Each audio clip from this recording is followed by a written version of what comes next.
அவனோட ஹேர் ஸ்டைல வச்சு அவனுடைய மூவ்ஸ் எப்படி இருக்கும்னு என்னால கணிக்க முடியுது. அத வச்சு காராவை ஒண்ணும் பண்ண முடியாது. இப்ப அவன் எப்படிலாம் அடி வாங்க போறானோ. அவனோட மூவ்ஸ் ரொம்ப வேகமா இருக்கும், ஆனா கிக் அந்த அளவுக்கு பவர்ஃபுல் கிடையாது. இப்பதான் நல்லா இருக்கு. இனிமே என்னால வேகமா செயல்பட முடியும். 2 இரும்பு தகரத்தை தூக்கி போடுறதால மட்டும் உன்னால காரா டிஃபென்ஸ் தாண்டி அவனை தொட முடியும்னு நினைக்கிறியா?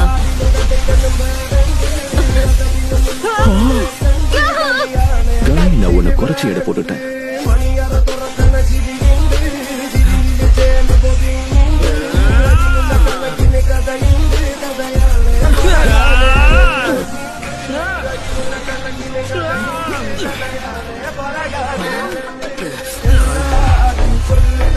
என்னால நம்ப முடியல, காராவுக்கு அடிபட்டிருக்கு. இதுக்கு வாய்ப்பே இல்ல. பார்க்கவே பயங்கரமா இருக்கே. ராக்லி இதை விட வேகமா செயல்பட்டு நான் பார்த்ததே இல்ல. அப்படின்னா அவனுக்குள்ள இவ்வளவு வேகத்தை ஒளிச்சு வச்சிருக்காங்க.